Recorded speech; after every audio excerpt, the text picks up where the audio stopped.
अस्सलाम वालेकुम। अब सारा आलम लाइव के साथ मैं हूं मैमुना सत्तार। इंडिया पाकिस्तान का स्टैंड ऑफ आज से 2 हफ्ते पहले शुरू हुआ, जो कि अब तक जारी है। और उसमें नई जो पेशरफ्त है इंडियन साइड पे वो ये है कि सिविल डिफेंस ड्रिल्स कल होने जा रही हैं इंडिया के अंदर, और वो अपने जो सिविलियन डिफेंस है उसके ऊपर काम करना शुरू हो गया। इसकी क्या वजह है? कि इंडिया के अंदर जो इंडियन एक वॉर हिस्टेरिया क्रिएट किया गया, क्या अब इंडिया खुद उसकी हीट बहुत ज्यादा महसूस कर रहा है? इस पर भी बात करेंगे। पाकिस्तानी साइड में क्या तैयारी है इसके लिए, ये जो सारी सिचुएशन क्रिएट हुई हुई है, इसको भी डिस्कस करेंगे। अस्सलाम वालेकुम। वालेकुम अस्सलाम। कैसे हैं आप? ठीक हूँ। क्या हो रहा है? बस ये देख रहे हैं जो भारत का चल रहा है, इंडिया की जंगी तैयारियां देख रहे हैं, और अपनी पाकिस्तान की जंगी तैयारियां भी देखी हैं अब हमने। तो उन तैयारियों में क्या देखा आपने? तैयारियों में बहुत कुछ देखा, और वेरी इंप्रेसिव तैयारियां, ऑनेस्टली स्पीकिंग। मैं बहुत ज्यादा लोगों को don't want to take them up the garden path जिसे कहते हैं, सब्ज बाग नहीं दिखाने, ना ही जंगी जुनून भर्ती करना चाहिए अपने लोगों में हमें। लेकिन जो कुछ देखा है वो काफी मेरा ख्याल है कि प्रॉमिसिंग है। आप पहले बता दें, यू हैव विजिटेड? जी, मैं एक्चुअली मसला ये है कि जो जंग का इस वक्त माहौल बना हुआ है ना, उसमें सबसे इम्पोर्टेंट जो है वो एयरफोर्स है।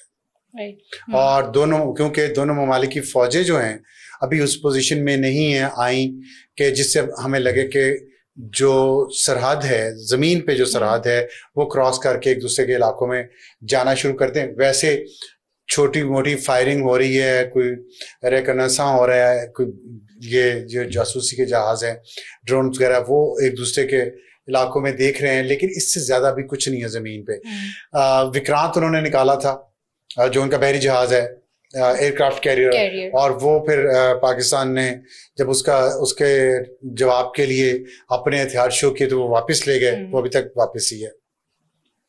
तो रह गए पीछे एयरफोर्स, और एयरफोर्स के जरिए एक दूसरे के इलाके पे हमला करना बगैर अपने आप को नुकसान पहुंचाए आसान है इस सेंस में, क्योंकि बहुत मॉडर्न वेपनरी इसमें यूज होती है, और आप अपने आप को सेफ और सिक्योर भी रखते हैं। मतलब अगर इंडिया ने पाकिस्तान में कोई हमला करना हो, किसी जगह पे टारगेट करना हो, तो बड़ी आसानी से कर सकता है। अपनी बॉर्डर के अंदर रह के तो अपने आप को बचा सकता है, और हमारे यहाँ नुकसान कर सकता है। पाकिस्तान भी इसी तरह कर सकता है जवाब में। तो इसलिए इस वक्त एयरफोर्स जो है ना दोनों ममालिक की, सॉरी क्या कह रहे हैं, which makes the situation difficult for the air force, difficult and dangerous as well। तो उसमें दोनों तरफ की जो एयरफोर्स है उसकी तैयारियां बहुत ही टॉप पे हैं, रेड अलर्ट है। और हमें भी पाकिस्तान एयरफोर्स की तैयारियों के लिए बुलाया गया था कल। हम वहां गए हैं, उनके एयर हेडक्वार्टर।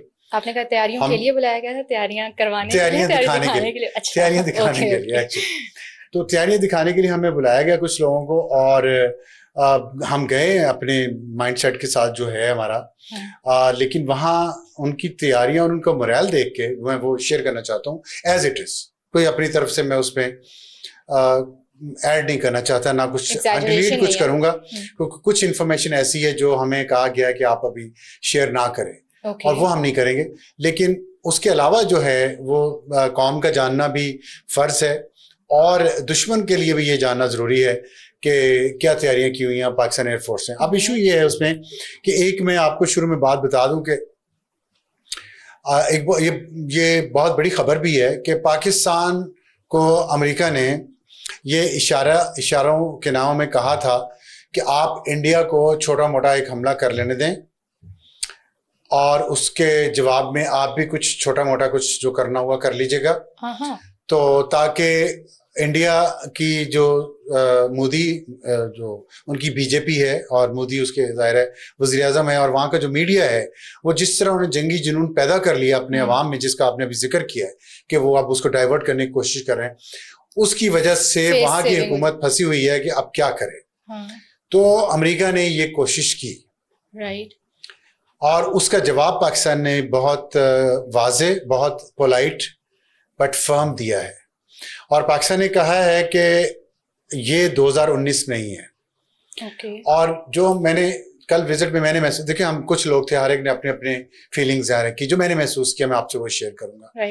मैंने ये महसूस किया कि 2019 में पाकिस्तान की जो सिविल और फौजी क़यादत थी, उसका जो कन्फ्यूजन थी वो क्लियर नहीं थी, और वो उसने वही किया जो अमेरिका ने उस वक्त चाहा, कि उन्होंने बालाकोट पे हमला किया, आपने जवाब में थोड़ा बहुत कुछ किया, और उस वक्त भी एयरफोर्स को आपने कंफ्यूजन में रखा कि वो सिचुएशन ऐसी बन गई कि अभिनंदन फंस गया, क्योंकि उसकी कम्युनिकेशन लिंक्स खत्म हो गए थे अपने हेड ऑफिस से, और उसको वहां का जो रडार ऑपरेटर एक खातून थी, ये भी हमें कल पता चला।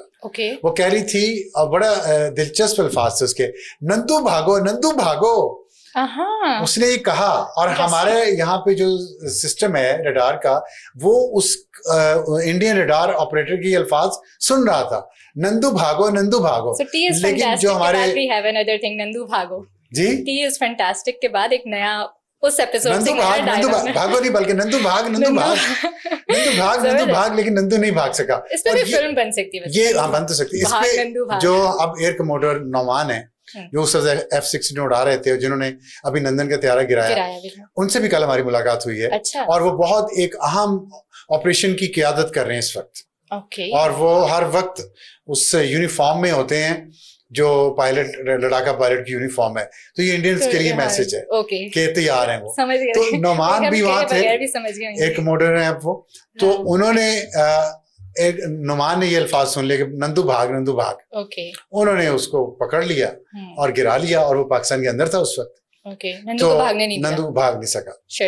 तो अब नंदू, लेकिन अब आपको मजेदारी की बात, नंदू भाग के कनाडा जा चुका है। नंदू छोड़ गया, उसकी फ्लाइंग खत्म हो गई है, नंदू भाग और वो नंदू भाग गया, वो कनाडा शिफ्ट हो गया। नमान still stays here जी, नमान। और माशाल्लाह, और वो उन्होंने जनाब क्या उनकी तैयारी थी, क्या जज्बा था। तो वहां मैंने ये महसूस किया कि जो 2019 की सिविल और फौजी क्यादत की जो कन्फ्यूजन थी, जो मैं इससे ज्यादा सख्त लफ्ज इस्तेमाल नहीं करना चाहता, कर तो सकता हूँ, आपको पता मैं सख्त अल्फाज का इस्तेमाल तो आपको तो अंदाजा है, लेकिन मैं नहीं करना चाहता, क्योंकि सिचुएशन ऐसी है और हमें प्रोवोक नहीं करना चाहिए। इस वक्त कौम को इत्तेहाद की जरूरत है, लेकिन बहुत शिकवे हैं, और खास तौर पे लड़ने वाले लोगों की अंदर। और अमेरिका को ये जवाब दिया गया कि नो वे, अगर इंडिया ने शरारत की तो we need to and we will school Indians how to behave with a nuclear state, how to behave like a nuclear state, and how to behave with a nuclear state. अब ये फैसला हो चुका है कि इंडिया को ये lesson teach करना है कि अगर आपने हमारे साथ पंगा किया, मैं आपको बताऊंगा सिचुएशन कहां तक कितनी खराब हो गई थी, ये जो कल हमें पता चला ब्रीफिंग में, और कहां तक पाकिस्तान ने रिस्ट्रेंट किया। क्योंकि पाकिस्तान ने रिस्ट्रेंट इसलिए किया, ये सब पता है, अमेरिकन को भी पता है पाकिस्तान ने कहां पे रिस्ट्रेंट किया, चाइनीज को भी पता है, सऊदीज को, कतरीज को, यूएई को, टर्किश को, और कतर का नाम मैंने लिया, और बहुत सारे मालिक, पता है सबको कि पाकिस्तान ने कहां पे रिस्ट्रेंट किया। मैं बताता हूं आपको वो। तो ये मैसेज वाजे है कि जैसे ही एक रेड लाइन पाकिस्तान ने लगा दी है, और वो रेड लाइन ये है कि हमारी जो एयर स्पेस है और ये बियॉन्ड विजुअल रेंज के मिसाइल्स हैं, BVR, हम BVR इरा में रह रहे हैं। आप ये सोचें, ये एज जो है ना, ये बियॉन्ड विजुअल रेंज मिसाइल जो है ना, उसकी है। अब ये नहीं है कि आप हमारा बॉर्डर क्रॉस करेंगे जो जमीन पे है तो ये एग्रेशन तस्वर होगा। तो उनके पास जो है उनकी 180 किलोमीटर तकरीबन रेंज है मिजल की, जो वो राफेल पे उन्होंने लगाए हैं। मेट्योर है, ब्राह्मोस की तो 400 किलोमीटर, 300 किलोमीटर शायद। तो ये जो है ना, अगर हमारे बॉर्डर से 180 किलोमीटर इनका राफेल है, और एक सर्टेन हाइट पे है, उस पे सर्टेन वेपन्स लगे हुए हैं, और उसकी एक सर्टेन डायरेक्शन है टुवर्ड्स पाकिस्तान। तो हम, और वो 180 किलोमीटर से 170 किलोमीटर दूर पाकिस्तान से रह गए हैं, 160 किलोमीटर पाकिस्तान से दूर रह गए हैं। तो इसको हमला तस्वर किया जाएगा। और ये DGMO की जो बातचीत हुई है पाकिस्तान और इंडिया के पिछले दिनों, उनको वाज़ेह तौर पे कन्वे कर दिया गया है कि हमारी रेड लाइन्स हैं, ये क्रॉस हुई तो आप ये ना समझिएगा कि हम रिटेलिएट नहीं करेंगे, और रिटेलिएट फिर हम टारगेट्स अपनी मर्जी के लॉक करेंगे और कर देंगे। ये बात अमेरिकन को पाकिस्तानियों ने बता दी है। तो अमेरिका को भी अब समझ आ गई है कि पाकिस्तानी को बहुत गुस्सा है 2019 वाला, और फौज के अंदर बहुत गुस्सा है। मैंने पीएफ में जो महसूस किया है, पीएफ का प्रोफेशनलिज्म इस वक्त पीक पे है और वो 24 घंटे रेड अलर्ट पे हैं और वो सारा इंडिया का जितनी भी एयर स्पेस है मॉनिटर कर रहे हैं, बहुत सारे सोर्सेज के जरिए, एक सोर्स नहीं है। और वो सारे सोर्स का जो सिस्टम, इतना इंटीग्रेटेड सिस्टम बना लिया है पाकिस्तान ने खुद अपना, कि अब अल्लाह का शुक्र है हमारे लिए ये कोई प्रॉब्लम नहीं है। और मैं प्रिपेयर्डनेस का आपको बता दूं कि जो एयर चीफ है, सवाल भी एक है जी जी, आपने टारगेट्स की बात की है कि फिर इंडिया को बता दिया गया कि हम अपनी मर्जी से टारगेट्स लॉक करेंगे। टारगेट्स कोई लॉक किए हुए हैं अभी या अभी जी तक किए हुए हैं, वो डिस्क्लोज नहीं किए। ना उन्होंने किए, अगर किए भी होते तो मैं शायद ना बताता, लेकिन उन्होंने टारगेट डिस्क्लोज नहीं किए हुए हैं। कैपेबिलिटीज उन्होंने हमें सारी दिखा दी। और मैं राफेल पे भी आता हूँ, उसका बहुत इंसिडेंट जो है इंटरेस्टिंग है, लेकिन मैं आपको ये तैयारी का बताना चाहता हूँ कि ये सब लोग उस कमांड सेंटर में, कमांड एंड कंट्रोल सेंटर, और 24 घंटे उस पर काम हो रहा है, बैकअप्स हैं और बहुत सारे डिफरेंट पाकिस्तान के जगहों पे कुछ ऐसी इंस्टॉलेशंस हैं, ऐसे वहाँ पे कंट्रोल रूम्स हैं कि 24 घंटे में पाकिस्तान मल्टीपल लेयर्स में अपना डिफेंसिव सिस्टम को वो भी अटैक कर रहे हैं ना, तो हम भी कर रहे हैं, तो उनका अटैक से भी बचने के लिए सारा काम हो रहा है। तो एयर चीफ जो हैं ज़हीरुद्दीन बाबर, वो अपना जो बेड है, बिस्तर है, वो दफ्तर में ले आए। वो दफ्तर में सोते हैं और वो मुसलसल अपने यंग स्टाफ के साथ उस कंट्रोल रूम में होते हैं।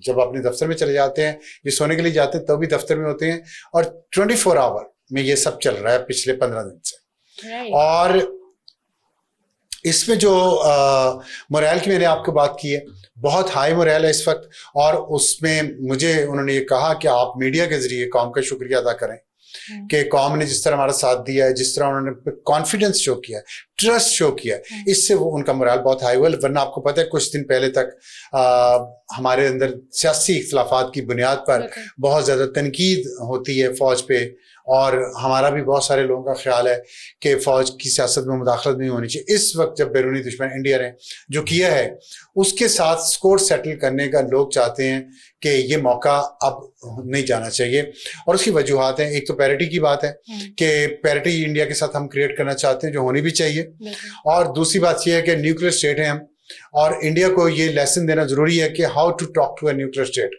कुछ वहां पे हो और वहां का मीडिया इस तरह अनप्रोफेशनल तरीके से स्ट्रीट अर्चन्स की तरह उनके एंकर्स जो हैं वो पढ़ जाते हैं, साथ उन्होंने वो बिठाए हुए थे मस्खरे किस्म के एनालिस्ट, और वो पाकिस्तान के खिलाफ इतनी बातें कर, ये सब नहीं बर्दाश्त हो रहा पाकिस्तानियों से। और पाकिस्तान इसलिए इंतजार कर रहा है, मुसलसल इंतजार कर रहा है कि इंडिया एक दफा हमें मौका दे तो हम सारे स्कोर सेटल करें जो इंडिया के साथ पिछले कई सालों से पेंडिंग पड़े हुए हैं। और इस मामले में वो इस वक्त की जो सिविल और फौजी क़यादत है, उनके क्लैरिटी से, जो नौजवान हैं, जो मिड करियर ऑफिसर्स हैं, जो junior officer, junior civil officers हैं लेकिन जूनियर हैं, यंग हैं, वो बहुत मुतमिन और प्रिपेयर्ड हैं, हाई मोरल के साथ प्रिपेयर्ड है। और मुझे एक अच्छी बात जो मैं प्रोफेशनलिज्म जो मुझे बहुत नजर आया ना पीएफ पे, वो मैं जरूर शेयर करना चाहता हूँ। देखिए, एक तो हम आम आवाम है ना, या मीडिया के लोग हैं, हम कहते हैं जी बहुत हम तो छा जाएंगे, हम उड़ा के रख देंगे, हम दिल्ली पे कब्जा कर लेंगे। वो ऐसा कुछ नहीं कहते। उन्हें वो बहुत सही अंदाजा है इंडिया की जितनी ताकत है एयरफोर्स की और उनके जो दूसरे एसेट्स हैं वॉर के, उन्हें अंदाजा है बहुत अच्छी तरह से। और वो बिल्कुल बोस्ट कहते हैं, बोस्ट नहीं कर रहे, वो बहुत ज्यादा बोस्ट ऑफ नहीं कर रहे कि जी हम बहुत इनसे ज्यादा ताकतवर हैं, हम ऐसा नहीं कह रहे। वो सिर्फ ये कह रहे हैं, हुआ ये, वो कह रहे हैं कि हमें इन पे एज है थोड़ी सी इंडियंस पे। और जो 3 फैक्टर्स बहुत अहम है एज के अलावा, टेक्नोलॉजिकल एज के अलावा 3 फैक्टर्स बहुत अहम है। ट्रेनिंग के कितनी ट्रेनिंग हमारे, और प्रिपेयर्डनेस है, तैयारी जिसे कहते हैं, हर वक्त जोश और जज्बे के साथ, वो हमारी एयरफोर्स की ज्यादा है या उनकी ज्यादा है, उसकी मैंने आपको मिसाल अभी देता हूँ। दूसरा है जो मैंने महसूस किया है और जिसको वो बार बार वो उन्होंने कहा नहीं, लेकिन उनके अंदाज से, उनकी बातों से एयरफोर्स के ऑफिसर्स के लग रहा था कि उनको ये यकीन है कि उनके साथ कौम की दुआएं हैं। तो दुआओं से जो फर्क पड़ेगा, और मैंने महसूस किया कि शायद दुआओं से फर्क पड़ता है। और तीसरी चीज जो है ना कि वो मौत से नहीं डरते, ये 3 फैक्टर्स मुख्तलिफ हैं, वरना अगर आप एसेट्स की बात करें, इंडिया के पास ज्यादा एसेट्स हैं, इंडिया के पास ज्यादा तैयारे हैं, ज्यादा तैयार हैं, ज्यादा लोग हैं। और लेकिन जो ये 3 फैक्टर्स हैं ना, ये पाकिस्तान के साथ हैं। और प्रिपेयर्डनेस की बात मैंने आपको बता दी कि हमारे यहाँ ये है कि बिल्कुल एज पे बैठे हैं लोग, और पूरी प्रोफेशनलिज्म के साथ, तैयारी के साथ, खाली खोखला जोश नहीं है, शैलो पैशन नहीं है, सिर्फ बिल्कुल स्किलफुल पैशन है। तो वो है। दूसरी तरफ इंडिया की तरफ जो मैंने ट्रेनिंग का फर्क बताया, मैं वो आपको बताना चाहता हूँ। हुआ क्या है कि उस दिन 29 की रात थी शायद, 29 अप्रैल की रात थी। तो उस वक्त वहां से अंबाला से ये राफेल जो हैं, मैं इनकी बता दूं कि पाकिस्तान को एज थी राफेल आने से पहले। पाकिस्तान के पास जो F-16 है, पिछले 45 साल से पाकिस्तान को एज है इंडिया पे, एयर सुपीरियरिटी है। F-16 ने ही गिराया वो जो था अभिनंदन Su-30, मिग था ना, मिग था, मिग था या Su-30 था, जो भी था, वो गिराया था। तो उस वक्त मोदी ने कहा था, बयान दिया था, अगर राफेल हमारे पास होते तो हमने गेम पलट देनी, समथिंग लाइक दैट। तो फिर उन्होंने राफेल लिए, $9 बिलियन खर्च किए उन्होंने। जब उन्होंने राफेल ले लिए और उसके साथ जो मिसाइल लगे हुए हैं बियॉन्ड विजुअल रेंज के, उनकी वो रेंज ज्यादा हो गई, तो उनको एज हो गई पाकिस्तान के ऊपर, F-16 के ऊपर। ठीक है, तो पाकिस्तान एक स्टेप पीछे चला गया। अब यहाँ पे एक तो जाहिर है PF ने और उनके चीफ ने बहुत टाइमली ये चीज नोटिस की कि ये तो हमसे आगे चले जाएंगे। फौरी तौर पे चीन के साथ एक बहुत अच्छा मायदा हुआ, जिसमें अभी तक हमने चीन को पैसे नहीं दिए, और वो हम किस्तों में देंगे। तो चीन के साथ, चीन का ये मैं समझता हूँ कि, और सब समझते हैं कि चीन का पाकिस्तान के साथ दोस्ती निभाई है उसने।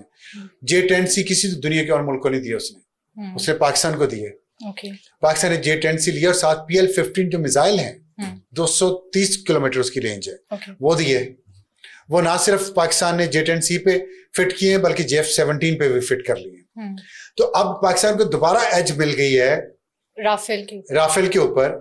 और फर्क ये है कि पाकिस्तान जो है वो F-17 तो बहुत सालों से इस्तेमाल कर रहा है, और J-10C में भी पाकिस्तान ने इतनी जल्दी ये कैपेबिलिटी बेहतर की। जैसे आप देख रहे होंगे कि अगर एयर चीफ को आप दिखाएं J-10C वो उड़ा रहे हैं, और वो उसके सामने जो लेके आए हैं और वो खड़े हैं उसके सामने, ये अभी की है, तो ये तैयारी आप देख रहे हैं उनकी।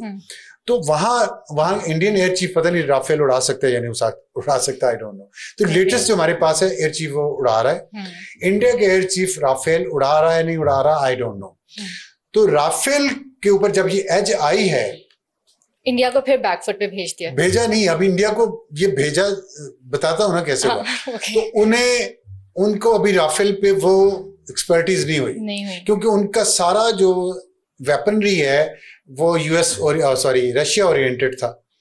अब वो वेस्ट की तरफ जा रहे हैं, उसमें अमेरिकन भी कुछ ले रहे हैं, कुछ फ्रेंच ले रहे हैं, कुछ और इजरायली। तो वो उनका एक मलगूबा ऐसा है जिसको वो आपस में वो टॉक नहीं कर रहा, उनका सारा सिस्टम। हमारा सारा सिस्टम आपस में टॉक कर रहा है, ये हमारी एज है।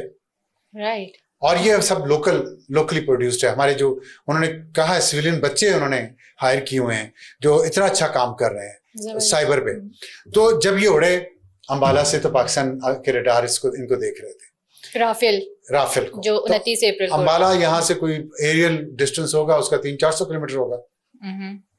तो हमें कोई फौरी तौर पे खतरा नहीं था। ये उड़ के वहां से लद्दाख की तरफ गए हैं, ली सेक्टर है वहां पे, सही है। वहां से लेफ्ट टर्न किए हैं, नॉर्थ की तरफ गए हैं, फिर लेफ्ट टर्न किए हैं वेस्ट की तरफ, तो जो पाकिस्तान की तरफ आना शुरू हुए। तब तक ये 40,000 की बुलंदी पर पहुंच चुके थे राफेल। 4 राफेल थे, असले पे लेस थे, मिसाइल फिटेड थे, और वो यहाँ पे पाकिस्तान की तरफ जब उन्होंने पोजीशन ली, क्योंकि अगर उन्होंने अटैक पोजीशन में आना है तो उनको हाइट चाहिए 40,000 की, और फिर वहां से वो नीचे की तरफ आते हैं और स्पीड बढ़ाते हैं, स्पीड में आते हैं, और फिर वो अटैक करके निकल जाते हैं। जब वो इस पोस्चर में आए हैं तो एयर चीफ पाकिस्तान के उस वक्त कंट्रोल रूम में अपने सारे कमांड के साथ बैठे ये देख रहे थे। ओके। वहीं पे सारे एसेट्स पाकिस्तान ने अपने रेड अलर्ट थे उनको एयरबॉर्न किया जिसको करना था।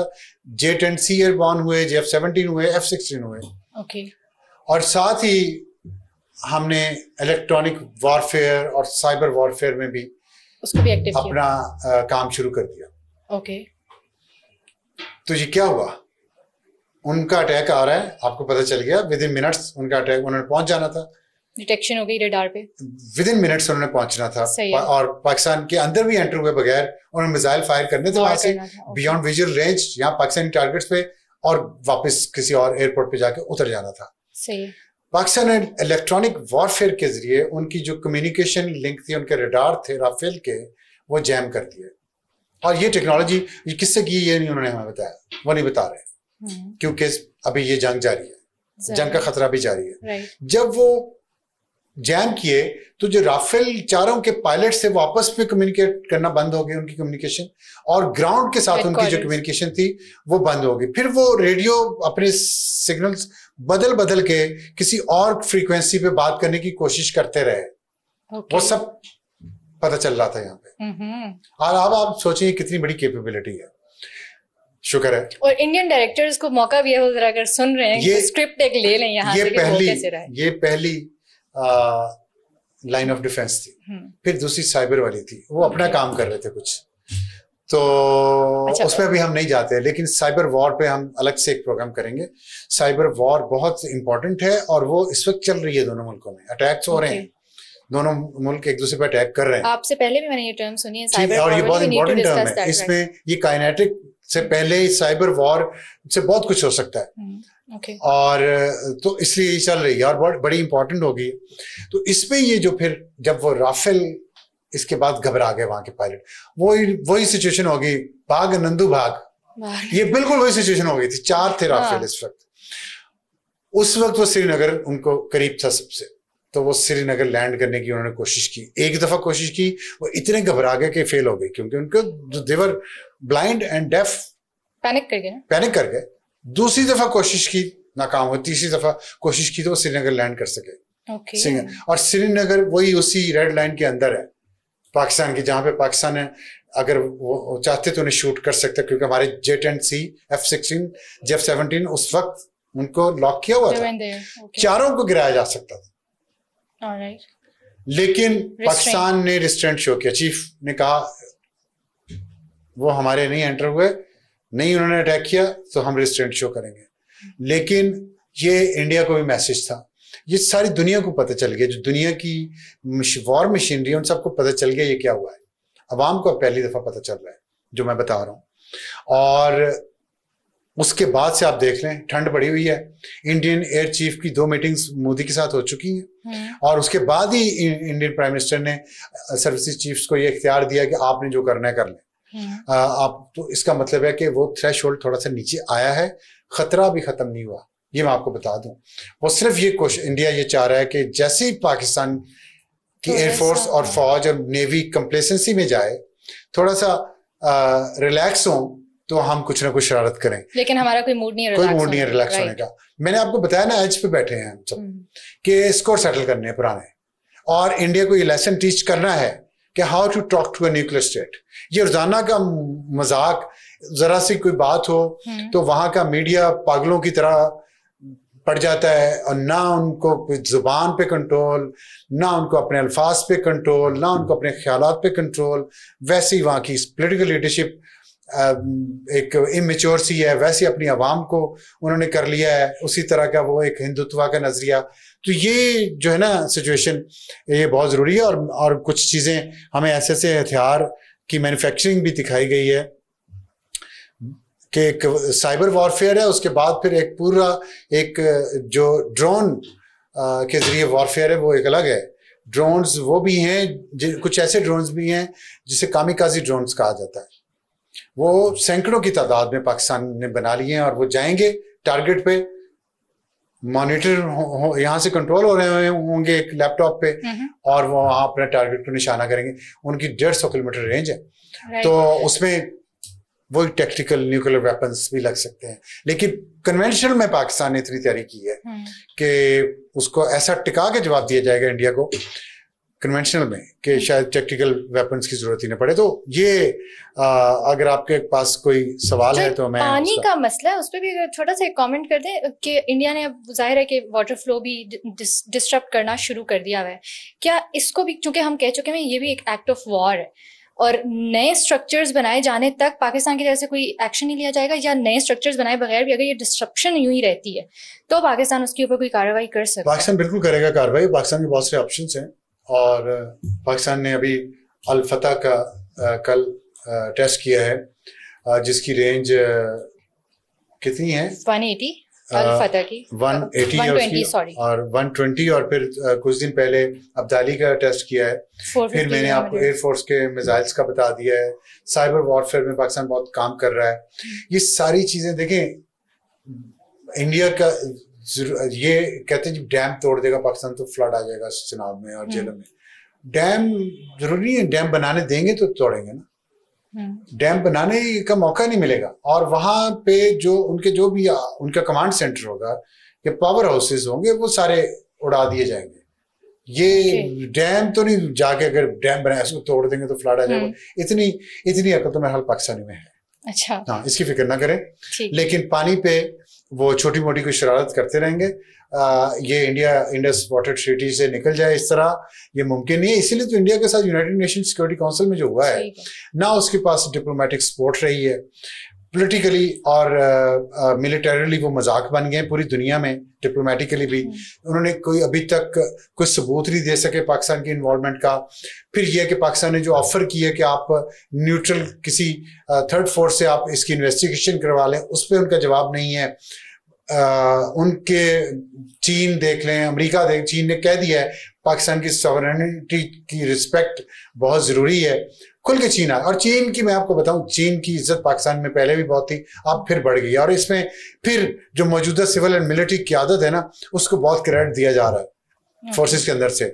और पिछली सिविल एंड मिलिट्री क्यादत जो है, जो गई 2019 में थी, उसके बारे में जो अल्फाज और राय है ना, वो अच्छी नहीं है। ठीक है। और उन्होंने जिस तरह चीन को नाराज किया उसके बारे में राय अच्छी नहीं है। और ये बिल्कुल अब हमें कौम के तौर पे भी और फौज को भी, फौज की क़यादत को भी, सिविलियन क़यादत को भी याद रखना चाहिए कि चीन ने किस वक्त हमारी मदद की, J-10C के जरिए, PL-15 के जरिए, और वैसे जो डिप्लोमेटिक सपोर्ट की जो बयान दिया उन्होंने पाकिस्तान की सॉवरेनिटी के बारे में, बिल्कुल उसके बाद से ये चीजें ठंडी हुई हैं। वरना अमेरिका इंडिया को पूरा इस्तेमाल करना चाहता था। तो अमेरिका के साथ भी खैर हमारी सफारतकारी अच्छी रही है। तो अगर क्लैरिटी रहेगी हमारी सिविल मिलिट्री क़यादत में कि पाकिस्तान की इज्जत बनानी है, पाकिस्तान की, किसी इंडिविजुअल की नहीं, और पाकिस्तान के मफाद के लिए काम करना है, अपने जाती और अपने बच्चों के मफाद के लिए काम नहीं करना जैसे उस वक्त की क़यादत ने किया। अपने लिए करना है, मुल्क के लिए करना है। तो मेरा ख्याल है कि इंशाल्लाह इंडिया के साथ पैरिटी हम क्रिएट जरूर कर लेंगे और मईशत हमारी मजबूत होगी तो मजे हो जाएंगे। सत्य खैर। लेकिन आज की हाईलाइट, भाग नंदू भाग। That is it for today. Thank you for listening. Hafiz.